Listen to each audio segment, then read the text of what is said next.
Do you feel motivated, energized? And one of the great challenges in life, even though it sounds very innocuous, is boredom. Being bored, the monotony, the routine. It feeds into a lethargy that ultimately leads to a resignation, demoralization. Life is all about energy, about hope, about possibilities. And when we're bored, that's usually the breeding ground for all kinds of problems. Perhaps even more than boredom, there's being trapped, feeling I'm stuck in this life, in a rut. The more things change, the more they stay the same. So one of the greatest gifts in life is to learn how to rejuvenate yourself, how to recharge your batteries, how to access tremendous resources, potency within you. So please join me in this pre-Rosh Hashanah special program. Bored, trapped, how to rejuvenate your life.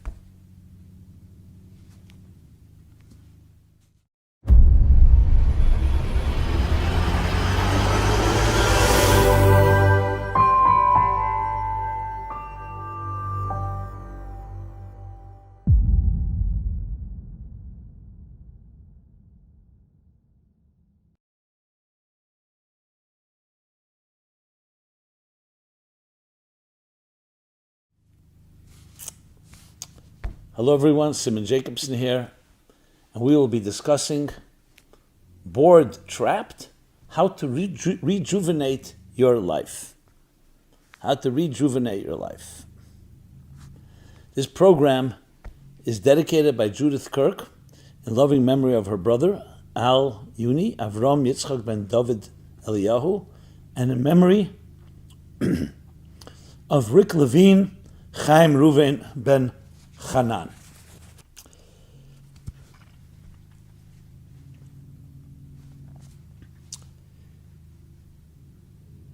One of the great challenges in life is dealing with feeling stuck, feeling that we're trapped in routines, in a rut. The more things change, the more they stay the same. It leads to resignation, demoralization, and many, many other issues. Being bored, monotony. I mean, it's a common issue. Lethargy. I remember not once, but many times, but once someone telling me, I think I've turned into a couch potato. Expression meaning someone who's like a potato on a couch with a handheld channel changer for his television. He's busy watching, living vicariously through others. And I was like, on one hand it was funny, on the other hand it was so sad. And some people actually aspire to that. It creates a certain lack of expectations. Maybe as a result we don't feel like we're failing. I mean, I can't resist that joke. Old guy sitting on a bench outside, all depressed. His friend comes over and says to him, "Why are you so depressed?" He says, "My wife is very angry at me today." "What happened?" "She's always angry at you." What? She says, "No, something special. This morning when she went to work, she asked me, 'And what are you going to do?' And I said, 'Nothing.' So she said, 'You said that yesterday, Irving.' And he said, 'Yes, but I wasn't finished. I wasn't finished doing nothing.'" When you really think about it, it's not only absurd, it's insane. Because all of life is about movement. Show me one area in life where there isn't movement, where there isn't pulsating energy. A human being, for sure. Your heart is beating every second. Contraction, expansion. You breathe 12 to 20 breaths a minute. Exhale, inhale. Life is movement. Even when you're asleep, you're not inanimate completely. Even when you go into the world of vegetation, things are always growing, and even mineral. Today we know everything is pulsating with subatomic particles, internal energy. Life is all about energy, and energy is all about movement. So how did it move from so much mobility, so much energy, to a static state? How did it move from a state of such mobility to a static state where we're doing nothing? And is it even real? Are we actually doing nothing? Of course we're not doing nothing. So the bottom line answer is it's easier. It's easier to just hang around, to be lazy, to be unmotivated. Is it healthier? Obviously not. Can a human being really master animal bliss? When I say animal bliss, animals are also constantly on the move. But psychologically, they're at peace with themselves. Human beings are restless. Is that a bad thing? No, it's the result of your soul. Your soul is compared to a flame, and a flame is constantly restless. It's constantly moving, constantly flickering, reaching up. You don't want to destroy that part of yourself because it's the very essence of who you are. Okay, but then we're faced with the dilemma. So how do we rejuvenate ourselves? How do we access that inner energy within us when the outer levels seem to becoming more lethargic, deadened, numbed, comfortably numbed? So let's introduce a powerful, fundamental, mystical concept, which frankly is pure physics and makes total sense. And that is, there is no such thing as a dead reality. All matter is really energy. E equals mc squared. It's just a different form of energy. So there's energy that's moving about, and we see its energy, we see its movement, we see its power, and there's energy that perhaps is dormant or stable and not moving. You take a cup of water, liquid. Okay, liquid we know is mobile, liquid is moves about unless it's contained by some container. You freeze the water, the liquid, it turns into ice. Ice is a solid, no movement, at least to the naked eye. You heat the water, it turns into gas, and gas is even more mobile than liquid. All the same without any change of ingredients. You didn't mix anything, it's just a matter of heating or cooling. So in essence, when you really look at it, it's to the naked eye and to our limited experiences with our sensory tools that we may think things are quiet. You walk into a room and there's no one there, it's quiet, but it's never quiet. Beneath the surface, and for that you may need other tools, it's pulsating, constantly pulsating energy. The way the mystics put it, and I'm quoting now both the writings and teachings of the Arizal, Rabbi Isaac Luria, and Rabbi Shneur Zalman of Liadi in Tanya, in the second section, he says, everything is pulsating energy perpetually. Existence is being renewed all the time. What we call renewable energy. But that is energy generated by humans from different energy sources, whether it's fossil fuels or it's electricity. But renewable energy, existence itself, is a constant breath. You can call it a cosmic breath, a divine breath. As a matter of fact, the word soul in Hebrew, neshama, can also be pronounced neshima, breath. As the Bible tells us, God breathed the breath of life into that inanimate piece of clay of earth, and man emerged. So the very soul is breath. And existence is a constant, renewable, perpetual energy that is constantly renewing existence. However, it gets encased and you can say even encased, immersed, submerged, maybe the best word, in an outer shell, a tough shell. And that shell creates the appearance and the illusion of inanimate, of deadness, of numbness, of...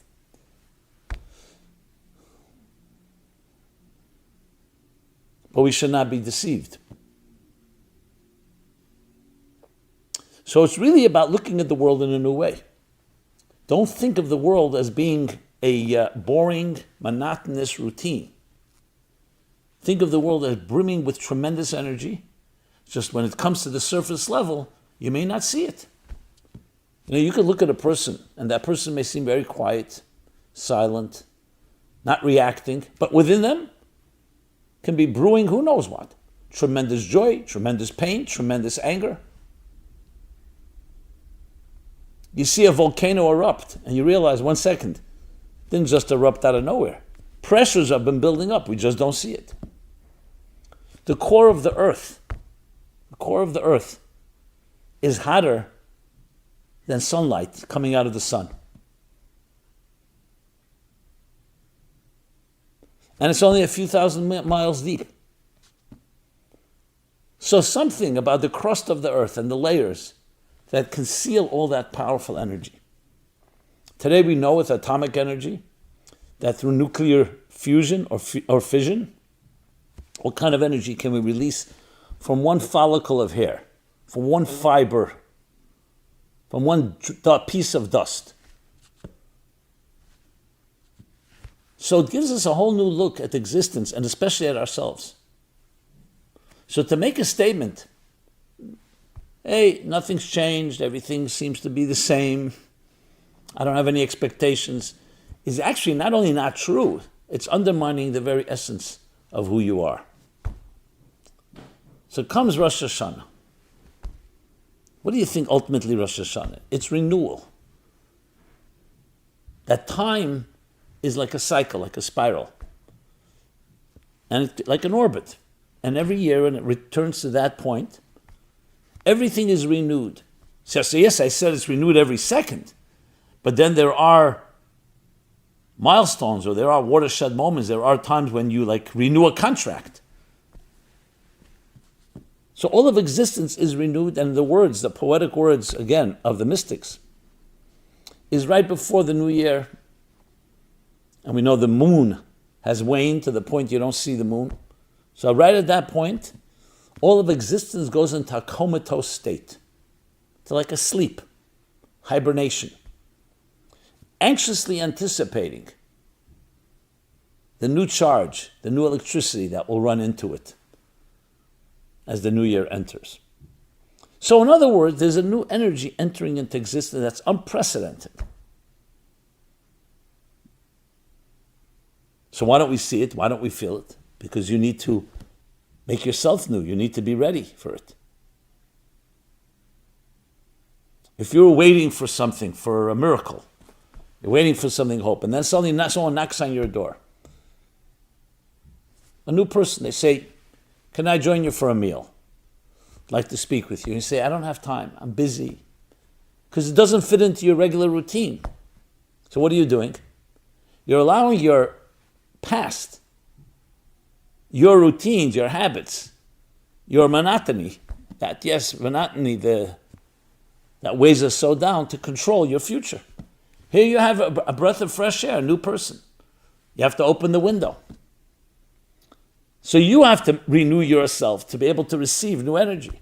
If I wanted to give you a gift and your pockets are filled, or you don't have time because you're so busy and so overwhelmed and inundated by everything that's going on, which is the basic rule, you want change, you need to be open to change. More than that, you need to initiate change. Because if nothing changes, as they say, nothing changes. If you think what you thought, and you say what you said, and you do what you did, what will you have? What you had. It's a mathematical certainty. So we have to look at ourselves. You want rejuvenation and newness?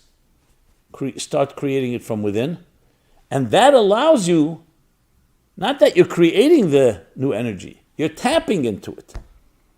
If you want to dig and reach deeper resources in the earth, you need to work, you need to drill. You need to go beneath the surface and access that energy. It's essentially what all technology does. And the same is on a personal level. So it really begins by you putting yourself in a mindset, in a heart set, in a soul set. Psychologically, yes, I want something new, I want freshness. So how do we do that? And when we do that, the energy will come and emerge on its own. It's like watering a garden. Once the seeds are planted and the earth has the power to make things grow, you water it, you nurture it, and then things emerge. The same is with us. So we play a tremendous role. You play a tremendous role in your own life and your own rejuvenation. Yes, we'd like to believe that someone else is going to come and energize us. That will come from outside. Sometimes an inspiration will come from another. But remember, you want it to be sustainable. You want it to be perpetual. And for that, you need to have a new attitude. An old attitude of resignation is not going to allow into your life new opportunities. You're blocking it. You could become your own worst enemy. So let's talk about how do you initiate renewal, rejuvenation from within. First thing, get out of your comfort zone. Comfort zones are good for perpetuating and maintaining the past. That's what a comfort zone is. Yes, so it's going to be uncomfortable. Why? Because it's shaking up. It's shifting your present state. But that's precisely its power. You have toxic air in your home. Open a window. That's going out of your comfort zone. Now, you may be used to the toxic air. You may even be addicted to it, dependent on it. Some people, if there's no crisis, they create one because they thrive on crisis. They thrive on uncertainty. They thrive on toxicity. Open a window. Make a new friend. Go to a new class. Initiate something. Begin writing an email every day to your list of contacts. A short email. Share a beautiful thought. Forward something. Doesn't take much. But these are shifts. I'm talking about here a major shift. It's a little shift, but what it does is it shakes things up. You ever see when something gets really trapped or stuck, what do you want to do? You shake it up. And same thing psychologically and emotionally. You need to shake things up. So find something that you haven't done before. You're a kind person, a considerate person, a giving person. You give charity, give a little more. Read a new book.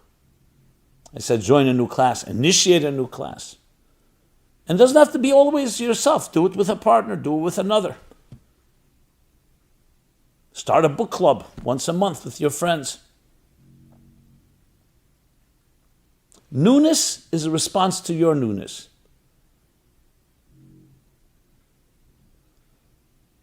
This is something we all can do. Now you'll say, well, I'm so lethargic, I'm so stuck, I can't even get out of my comfort zone. If it's a point of clinical depression or a point where you really are so trapped that you feel you really can't do anything, so ask a friend, ask a relative, ask a spouse, ask a child, I need help. You put it in the right words, but sometimes we need that. Sometimes you tell your friend, listen, you may think I'm not in the mood, but please call me and insist. Take me to the party, take me to the synagogue, take me to the prayer service. It doesn't have to be a religious experience, it could be anything.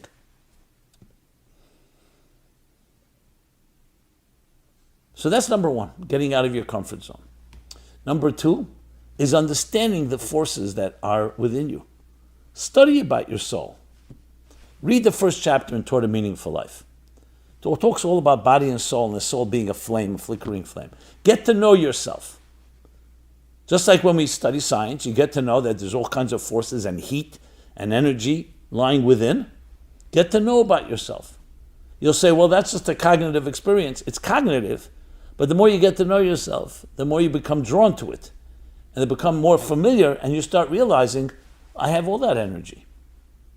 Do you think lethargy doesn't require energy? Do you think numbness and denial and just doing nothing doesn't require energy? It's just inverted energy. Instead of it being expressed outward, it's being expressed, it's like imploding. It's all energy. Grief is energy. Pain is energy. Anger is energy. These are fires. But you want the fires not to be consuming you and not to destroying you and imploding. You want them to be expressed and channeled and harnessed toward positive ends. So get to know your energy. And then in turn, what happens, step 3, you start harnessing that energy.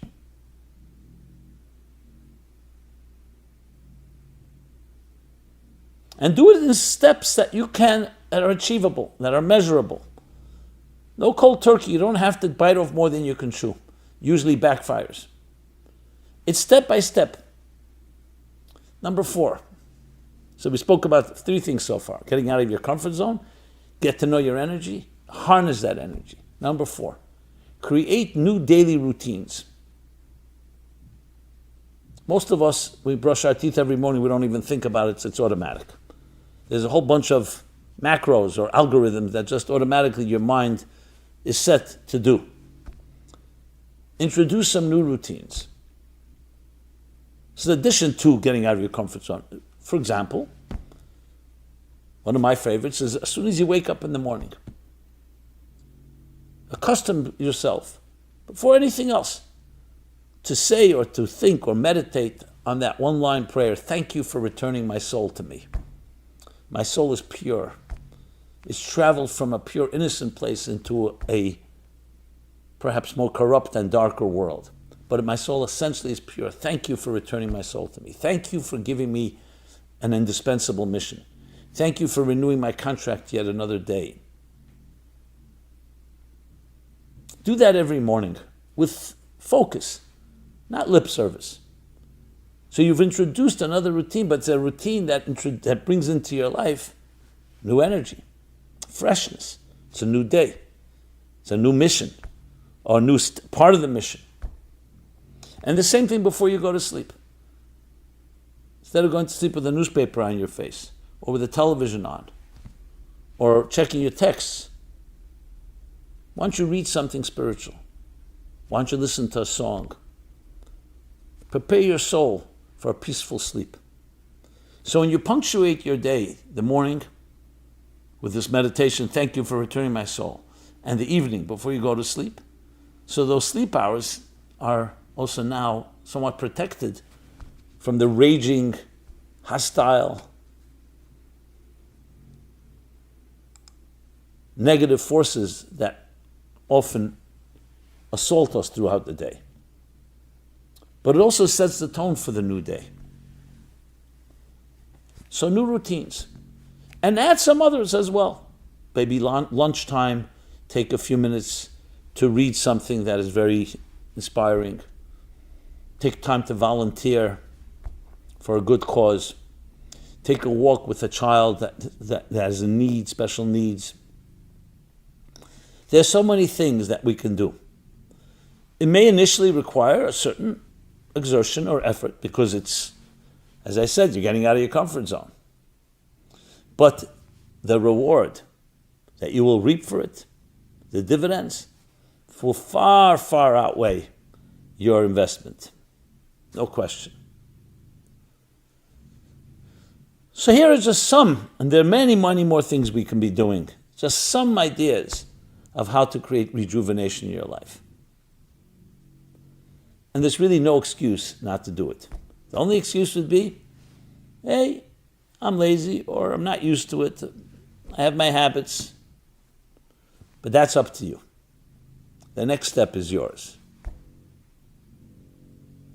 This, my friends, is the best way to enter into a new year with a new attitude, with a new approach.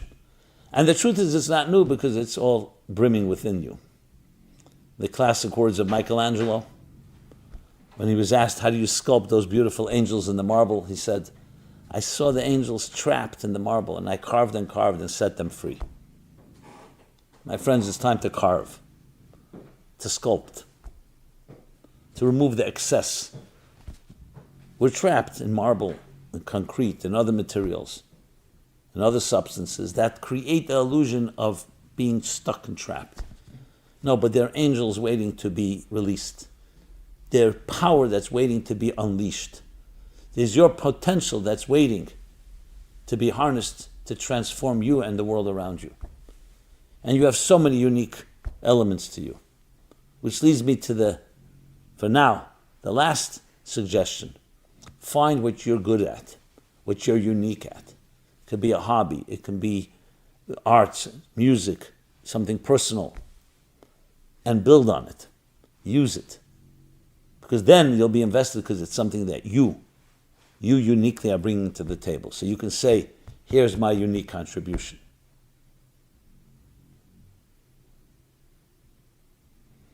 I know I said that would be the last suggestion, but I want to add one more. Host an event once a month in your home.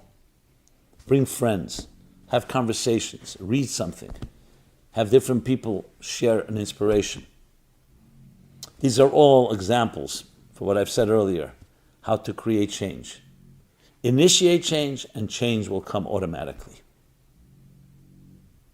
Everyone be blessed with a truly new year, a rejuvenated year, with new, unprecedented energy, and especially with an attitude that you can tap into that energy and channel it into creating newness in every part of your life, all in good health and tremendous abundance beyond your wildest expectations, materially and spiritually.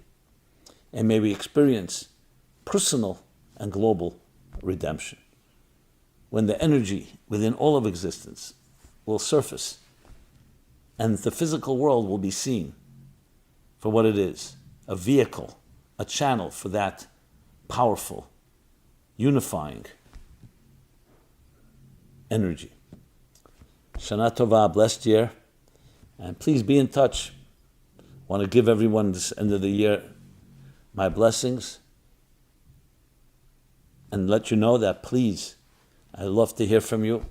Send your thoughts, your comments, your feedback, and please share with others. Please subscribe to our growing YouTube channel. MeaningfulLife.com is our website. Shana Tova, be blessed. I look forward to continue our meaningful journey together.